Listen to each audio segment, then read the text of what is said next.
हाँ चलिए, हम डिटरमाइनर पढ़ रहे थे। डिटरमाइनर में माइनर का जो पहला सेक्शन था, पहला भाग था, वो था हमारा क्या था, आर्टिकल। आर्टिकल में पढ़ा था हमने एन और द, ठीक है ना।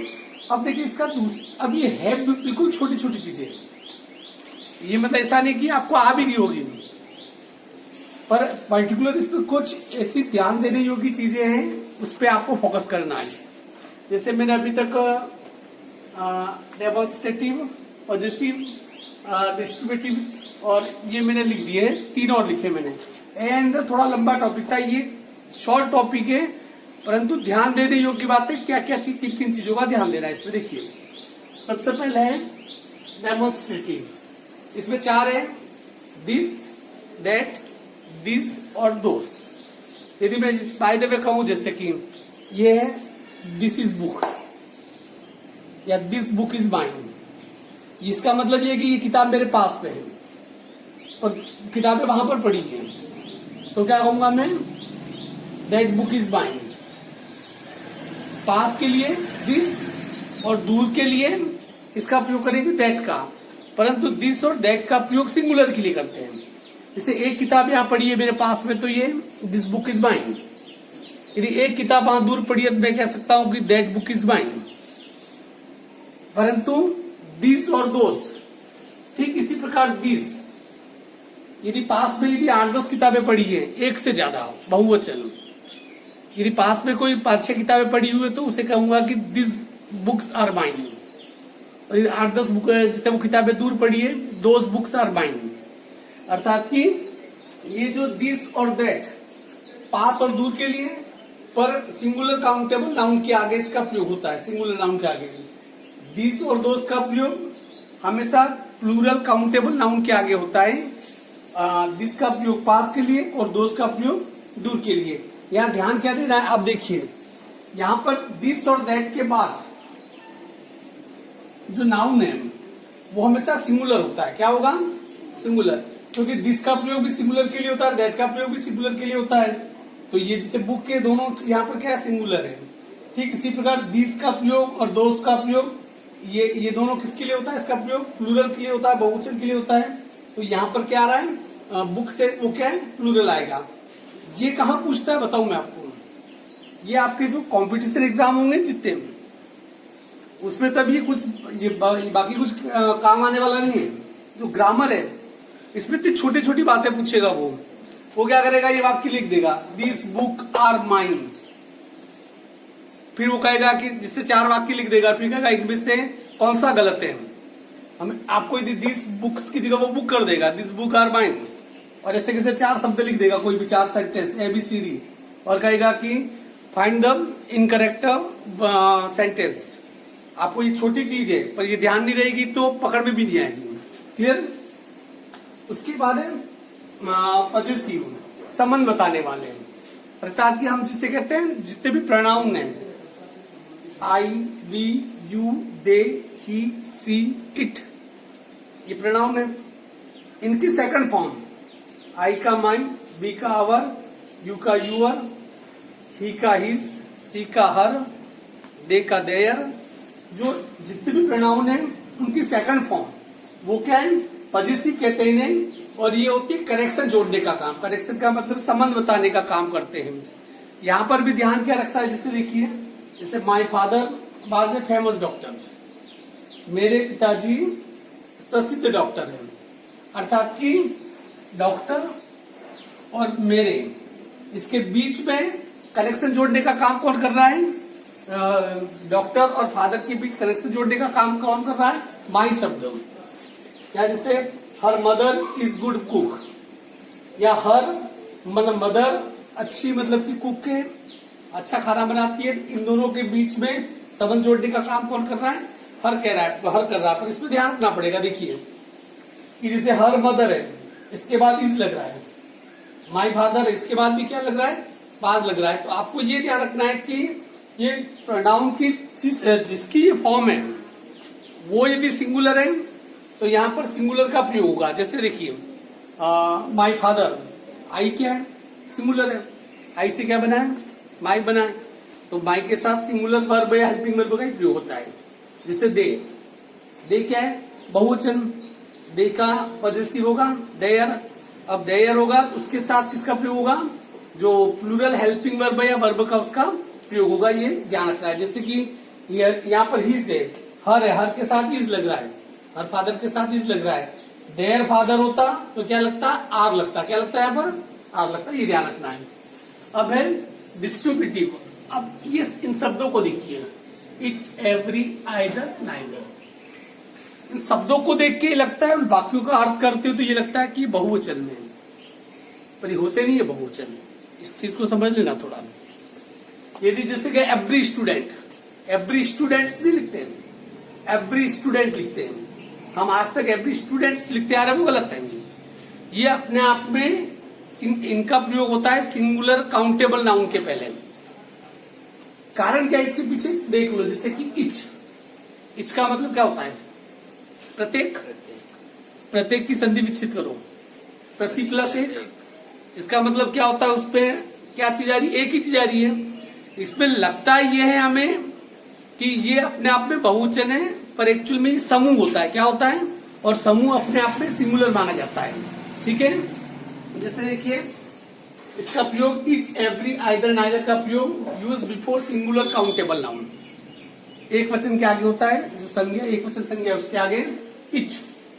अब इनके ये एक्चुअल में मिलते जुलते हैं, ये कंफ्यूज पड़ेगा। जैसे सेंटेंस आ जाए इच और एवरी दोनों दे रखे हैं और आपको कहे कि इसका प्रयोग करो, तब आप कंफ्यूज भी हो जाओगे। ध्यान क्या रखना है, इच का प्रयोग होता है दो या दो से अधिक के लिए, एवरी का भी प्रयोग दो या दो से अधिक के लिए होता है, पर दोनों में अंतर क्या है कि यहाँ इच का प्रयोग उस जगह पर होगा जहां आपको लगे कि संख्या सीमित हो और निश्चित है, अर्थात कि अनलिमिटेड नहीं है, वहां पर किसका प्रयोग होगा, इच का प्रयोग होगा। एवरी जहां संख्या, जहां दो या दो से अधिक के लिए एवरी का प्रयोग होता है, परंतु संख्या क्या होती है, अनिश्चित, आपको खुद को बतानी होती है, असीमित। उदाहरण के माध्यम से बताऊंगा मैं। आइदर, मैं सिर्फ आइदर की बात कर रहा हूं, आइदर और नहीं लिया मैंने, वो फ्रेज नहीं ले रहा हूं। नाइदर नॉर निश्चित, एक शब्द आइदर और एक नाइदर। आइदर का प्रयोग होता है दोनों में से कोई एक, दो में से कोई एक, ये जब भाव आ रहा हो किसी सेंटेंस में तो आइदर का प्रयोग होगा। नाइदर दोनों में से कोई नहीं, तब दोनों में से कोई नहीं, उसके लिए किसका प्रयोग होगा, नाइदर का। अब जैसे मैं यहां इसकी यूज है, each player will play a game, each player will play a game, हर खिलाड़ी खेल खेलेगा। यहां इच का प्रयोग इसलिए आ रहा है क्योंकि प्लेयर की संख्या क्या है, निश्चित है, एक से तो ज्यादा है, पर क्या होगी, निश्चित ही होगी। या जैसे every word of a good astrologer is true, उस एस्ट्रोलॉजर का हर शब्द सत्य, या हर शब्द क्या है, असीमित है। अब कितने शब्द है ये हम कुछ कह नहीं सकते, इसलिए यहाँ पर किसका प्रयोग हो रहा है, इच या एवरी का। ध्यान में दीजिए कि इच के बाद प्लेयर, यहाँ पर इस सेंटेंस में बहुत सारे प्लेयर की बात कर रहा है, पर यहाँ प्लेयर्स नहीं लगाया है, ये ध्यान रखना है। यहाँ प्लेयर्स का यूज नहीं किया है क्योंकि इच के साथ, क्योंकि इच का प्रयोग कभी भी सिंगुलर काउंटेबल नाउन के साथ ही होता है। यहाँ एवरी है, वर्ड या वर्ड्स भी लगाया है, हालांकि यहाँ बहुत हजारों शब्दों की बात कर रहा है, फिर भी नहीं लगाया क्योंकि एवरी आ गया है। अब जैसे आइदर शर्ट इज ब्लैक, मतलब आइदर शर्ट इज ब्लैक का मतलब होता है, बेटा तो एक काम कर, तो धूप लग रही है ना, तुम दो जने वो कुर्सी लेके पीछे चले जाओ। अरे मैं कह रहा हूं मरो मेरी क्या है। हाँ, आइदर शर्ट इज ब्लैक, इसका मतलब आइदर शर्ट इज ब्लैक का मतलब दोनों में से कोई एक शर्ट ब्लैक है। आइदर का मतलब क्या हुआ, जब दो में से एक हो, मतलब यहाँ कह रहा है कि दोनों में से कोई एक शर्ट ब्लैक हो सकती है। जैसे दूसरा नाइदर शर्ट इज ब्लैक, दोनों में से कोई भी ब्लैक नहीं है, यहाँ दो में से कोई नहीं और दो में से एक, इस प्रकार से आपको ध्यान रखना है, ठीक है ना।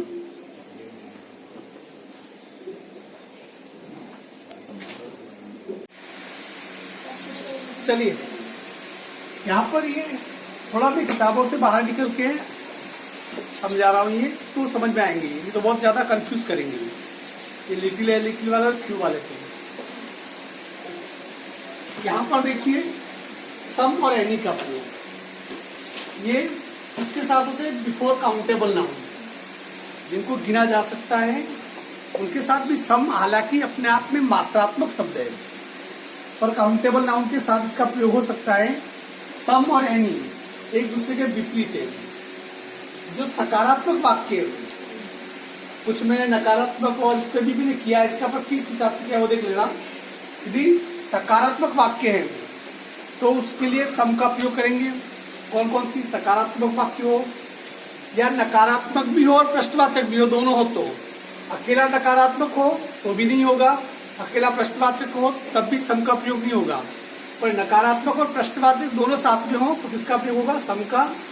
और प्रश्नवाचक हो परंतु वो प्रश्न नहीं पूछ रहा हो, वो अपनी तरफ से कोई प्रस्ताव या प्रार्थना वाला वाक्य हो तो उसपे क्या करेंगे? हम सम का प्रयोग करेंगे। क्लियर?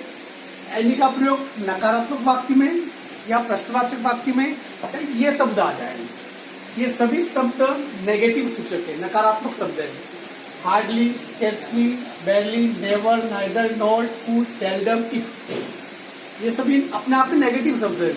ये शब्द ये ध्यान रखना, कोई भी क्वेश्चन पूछेगा यदि बोर्ड में आपको, तो यदि कहीं पर भी पूछेगा तो ये शब्द डाल देगा और कह देगा कि प्रयोग कीजिए सम और एनी में से किसी एक का। तब आपको ध्यान होगा कि ये नेगेटिव शब्द है तो इस पर किसका प्रयोग होगा? एनी का। अब देखिए मेरे कुछ उदाहरण लिखिए। आई वॉन्ट सम नोटबुक्स, सकारात्मक वाक्य है, इसमें किसका प्रयोग किया है? सम का। Don't you need some books, यहाँ पर देखिए डोंट भी आ रहा है, देखिए इस पे प्रश्नवाचक भी है और साथ में क्या है? नेगेटिव भी है, नॉट भी आ रहा है। तो किसका प्रयोग हो रहा है? सम का प्रयोग। Would you like some sweets है प्रश्नवाचक, परंतु ये कह रहा है क्या तुम कुछ मिठाई पसंद करोगे? प्रस्ताव दे रहा है। तो यहाँ पर भले प्रश्नवाचक लग रहा है पीछे, पर चूंकि प्रश्न नहीं है, ये प्रस्ताव है, यहाँ पर किसका प्रयोग हो रहा है? स्वीट्स के पहले सम का प्रयोग। जैसे ये वाक्य she hasn't any friend, negative है, सिर्फ नेगेटिव वाक्य है। नेगेटिव वाक्य किसका प्रयोग होगा? एनी का प्रयोग। She has hardly any friend, hardly आ रहा है, देखो ये हार्डली शब्द आ रहा है, इसका मतलब किसका प्रयोग होगा? एनी का प्रयोग। Come to me if you need any book, if वाले वाक्य जो आते हैं, इफ वाले वाक्य जो आते हैं उसमें भी हमेशा किसका प्रयोग होता है? एनी का प्रयोग होता है। ये इसमें ध्यान रखना है। नियम छोटे छोटे हैं पर देखिए ये दो चार ये करने के बाद उसके बाद जो एक्सरसाइज लेने बैठोगे ना, करेंगे तब आपको पता चलेगा, तब रियल में नियम कितने ध्यान रहे ये उसमें पता चलेगा। अब यहाँ पर मैंने एक तो फ्यू, दूसरा है लिटिल, इन दोनों को लिया है। दोनों का प्रयोग ये काउंटेबल नाउन के आगे और ये अनकाउंटेबल नाउन के आगे। पर इसमें ध्यान रखो कि कहां पर फ्यू का प्रयोग करें, कहां ए फ्यू का करें और कहां द फ्यू का प्रयोग करें, ये थोड़ा समस्या आती है। अपन इस एक छोटी सी घटना से अपन इसको मैं समझा देता हूं तुम्हें। सर्दी के दिन थे, बहुत ज्यादा कड़ाके की सर्दी पड़ रही थी। प्रिंसिपल और एक टीचर स्कूल में आ गए। तब उसने कहा कि जैसे स्कूल में 1000 बच्चे, प्रिंसिपल ने कहा, टीचर से कहा कि जाना देखना कितने बच्चे आए। तो वो गया और सुबह की 7 बजी थी। उसने एक वाक्य बोला, there is few student in the school, there is few student in school. तो 1000 बच्चों में से इसका मतलब 2-4 बच्चे आए होंगे। तब उसने किसका इस्तेमाल किया? फ्यू, न के बराबर। न के बराबर का मतलब ये नहीं कि बिल्कुल भी नहीं। जैसे 1000 बच्चे में यदि 2-4 बच्चे यदि सुबह जल्दी स्कूल आ गए तो वहां पर किसका प्रयोग किया? फ्यू का प्रयोग। एक 2 घंटे रुका, ठंड फिर भी ज्यादा थी, फिर उसने अपने टीचर को भेजा, प्रिंसिपल ने, जाके अब देखना कितने बच्चे आए। दूसरी बार उसने वाक्य बोला, there is there are few student, there is few students in the, there are few students in the school. मतलब ये कि उसने जब दूसरी बार चेक किया तो 1001 में से कितने 50-100 बच्चे आए होंगे। 50 या 100 बच्चे न के बराबर नहीं माना जा सकता है, न के बराबर था। तब किसका प्रयोग किया उसने? फ्यू का। 1000 में से 50 बच्चे आ गए या 100 बच्चे आए तो उसने लिखा, उसने इस्तेमाल किया एफ्यू, मतलब न के बराबर तो नहीं, थोड़े बहुत आए। ठीक है। फिर थोड़ी देर बाद उसने वापस घंटे भर बाद वापस भेजा, अब देखो कितने बच्चे आए स्कूल में, कितने बच्चे हैं। तो उसने देखा, अध्यापक ने देखा कि जो आए थे बच्चे, जो आए थे उन्हें ये लगा कि हम फालतू स्कूल में आ गए और वो भी वापस चले गए। तो उसने तीसरी बार जिस सेंटेंस का इस्तेमाल किया, the few students who came has gone away. जो बच्चे आए थे वो वापस चले गए। तो तीनों का अर्थ अलग अलग कैसे, जिसे a few students came, sorry there was few students in cold in morning, न के बराबर a few students came till 10 AM, 10 बजे तक कुछ बच्चे आए। The few students who came has gone away, जो आए थे वो चले गए। विशिष्टम, तो इसलिए तीनों का प्रयोग न के बराबर, थोड़े बहुत और यहाँ पर विशिष्ट के रूप में प्रयोग हुआ। तो तीन चीजें हैं, एक यहाँ पर फ्यू का प्रयोग, एक फ्यू का प्रयोग, द फ्यू का प्रयोग। ठीक है। अब देखिए दूसरा उदाहरण देखिए। यदि कोई यूं कहे there is little milk in the jug, there is little milk in the jug, so you couldn't make tea. Jug में इतना कम दूध है कि तुम चाय नहीं बना सकते हो, वहां पर उसने लिटिल का प्रयोग किया। दूध है 2-4 बूंदे होगा, थोड़ा बहुत दूध होगा और उससे चाय नहीं बन सकती है, मतलब न के बराबर। तो वहां पर किसका प्रयोग हुआ? लिटिल का प्रयोग। यदि कोई ऐसा कहे there is a little milk in the jug you can make tea, jug में थोड़ा दूध है तुम चाय बना सकते हो, मतलब थोड़ा है, इतना तो है कि तुम चाय बना सकते हो, वहां पर किसका प्रयोग हुआ?